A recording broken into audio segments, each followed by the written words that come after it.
So we've got another dual 16-foot by 7-foot tall garage doors going into another 40-foot container. These garage doors are one of our most popular mods, but there are two little things on this install I wanted to show you. So we've got everything tacked in, and we usually get everything square in the hole, make sure our gaps look good. And if you're not happy with your gaps at the top, you can scoot your frame up a little bit. We do scribe the frames for the cutouts. You can also use a laser or Sharpie. Really a lot of different ways to do it, but we just use a skinny cutting wheel. I'll try to grab that here in a moment and show you how we cut these. Plasma cutter, saws, everything else that we've tried don't like it. It takes too long or leaves a jagged cut. We get a really nice cut. And you see on a 16-foot hole, we've got like a 64th or 32nd inch gap there, so it's just perfect. But you want to go a hair gap over so you don't have to come back and rework, and then that might set your lines off from being a little bit straight. But you can move your frame up, left, or right to kind of fill in any gaps you may have. So a little tip here, when we bring these containers in the garage, and this would also go for if the container's right on the floor, we leave the wheels on the back and then we block the front up. But here's the trick.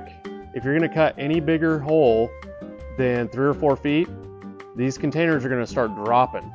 So what you do before you cut is either block it or shim it or put a jack underneath.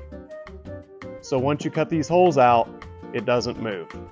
Once you get the frames back in or whatever you're doing, you're good, but you don't want it to drop at all. And so if this drops and you weld your frames in, everything's gonna be off square and it's gonna be wonky. So shim the container up, and that goes for any hole you're doing bigger than 3 or 4 feet. 6 feet, 7 feet, 8 feet, they're going to cause a drop or bend in the container every single time. So the cutting wheel we like to use, we can grab that here. Of course, they don't have it on the tool. It's a DeWalt 60 volt. The 20 volt will do it, but it doesn't like it. We use these. They're 0.045 inches. The thinner, the better. We get stacks of 100 of these.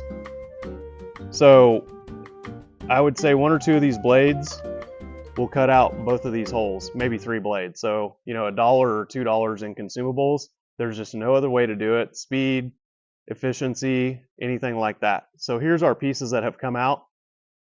And we've got piles of these, but we plan on using them for awnings at some point, but we've got a lot of them. And here are the garage doors that are going to go in.